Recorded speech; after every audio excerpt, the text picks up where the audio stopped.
This is the story of how a man, told he was only fit for farming, built a machine so fierce it would redefine the word supercar, Lamborghini. The name alone conjures images of impossible speed, of exotic designs that slice through the air, a symbol of ultimate luxury and power. Yet its origins are rooted not in speed, but in soil.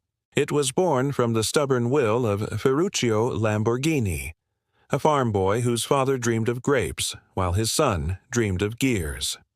Ferruccio was born in 1916, into an Italy ravaged by the First World War.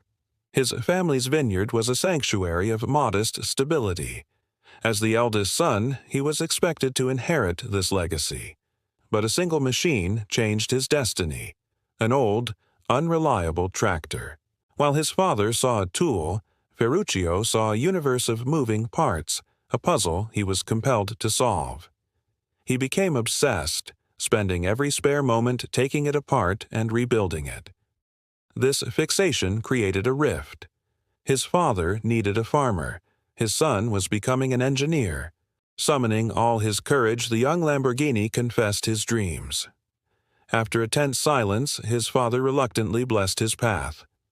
Ferruccio left for Bologna, trading vines for technical institutes.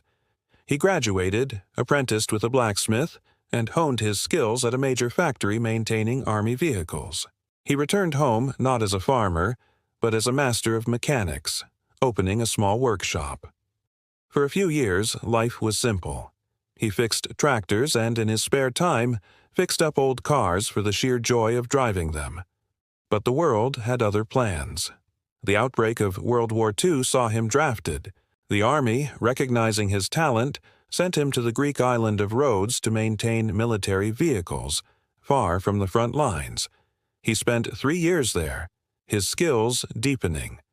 When Italy surrendered, the Germans took control. In a stunning display of audacity, Ferruccio convinced them to let him stay and open a workshop. But as the war turned, Allied forces captured the island. Once again, his technical genius was his salvation. He was imprisoned, but put to work fixing the Allies' own machines. A year later, he was released and returned to a shattered Italy. He set up another small workshop, repairing whatever he could find. He married a woman he'd met on Rhodes, and for a brief moment, happiness seemed possible. Then, tragedy. His wife died in childbirth, leaving him a widower with a newborn son. Grief became the fuel for a relentless ambition. He buried himself in work, but money was scarce. The answer arrived in a desperate plea from his father. The family tractor had broken down again. As he repaired it, he listened to his father's woes: unreliable machines, expensive parts, crippling fuel costs. In that moment, Ferruccio saw not just his father's problem, but a national crisis. Every farmer in Italy was struggling with the same issues. The solution was brilliant. The government was auctioning off vast stockpiles of surplus war machinery. Ferruccio used his savings to buy old Morris engines for a pittance. Back in his workshop, he performed his magic. He invented a fuel atomizer, allowing a tractor to start on gasoline, then switch to cheaper diesel. He built a smaller, more efficient frame, using salvaged parts to keep costs down. The Carioca tractor was born. His father, initially skeptical, became his first believer. The machine was a revelation, powerful, reliable, and incredibly economical. Word spread among the local farmers like wildfire. Soon, Ferruccio's workshop was inundated with orders. A one-man operation was suddenly a business. He needed a loan, but the banks rejected him. His father, seeing his son's potential, made a breathtaking gamble. He put the family vineyard up as collateral. The weight of generations now rested on Ferruccio's shoulders. He could not fail. With the loan, he founded Lamborghini Trattori. He hired a team, bought engines in bulk, and scaled production. He soon designed his own, even better diesel engines. Perfectly timed, the Italian government began offering loans for farmers to buy Italian-made machinery. Lamborghini Trattori, now using its own engines, qualified. The company exploded, becoming one of Italy's largest agricultural manufacturers. Ferruccio expanded into heating and air conditioning, amassing a fortune. He was now a wealthy industrialist, known across the country. He celebrated with a collection of the finest cars money could buy. But one car, his prized Ferrari 250 GT, was a constant source of frustration. Its clutch kept failing. After yet another repair, he'd had enough. He brought the car to his tractor factory and had his mechanics tear it apart. The discovery was insulting. The clutch was identical to the one he used in his tractors. He was paying Ferrari a fortune for a cheap, common part. Believing he was helping a fellow engineer, Ferruccio arranged a meeting with Enzo Ferrari. He politely outlined the design flaws and suggested improvements. Enzo, arrogant and volatile, was enraged. He dismissed Ferruccio as a mere tractor maker who knew nothing about sports cars. His final cutting remark would echo through history. "You should stick to building tractors and leave the sports cars to me." The greatest innovations are often born from a single, searing insult. Humiliated and furious, Ferruccio Lamborghini made a decision on the drive home. He would build his own Grand Tourer.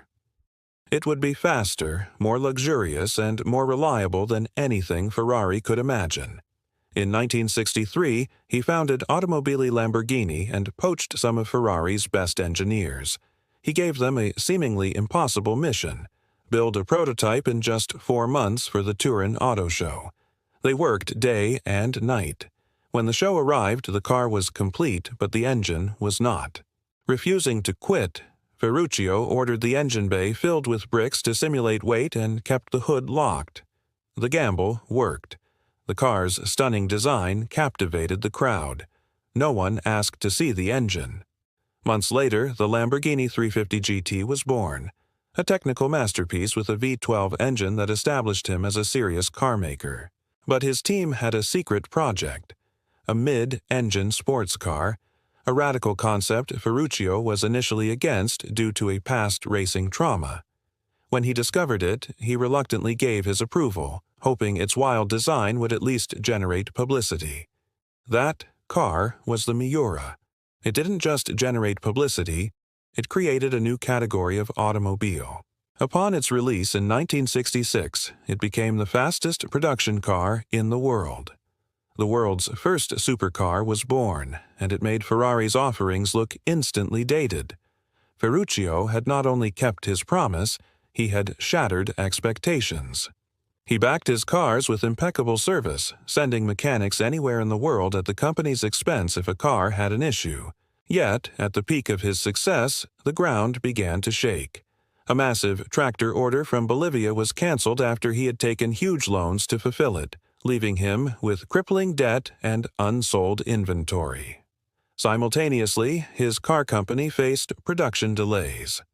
Forced into a corner, he sold a majority stake in Automobili Lamborghini in 1972, and a year later, sold his beloved tractor company entirely. The final blow was the 1970s oil crisis. The market for gas-guzzling supercars evaporated. Tired of the financial battles, Ferruccio sold his remaining shares in the car company in 1974 and retired to a life of winemaking. The company he left behind went through a turbulent period, passing through multiple owners and facing bankruptcy, until it was finally purchased by Audi in 1998. The German infusion of precision engineering and investment led to a spectacular renaissance, birthing modern icons like the Murcielago, Gallardo, and the game-changing Urus SUV, which now accounts for over half of the brand's staggering annual sales. Ferruccio Lamborghini passed away in 1993, but his legacy is a testament to a simple, powerful truth: never, ever tell a visionary what they cannot do.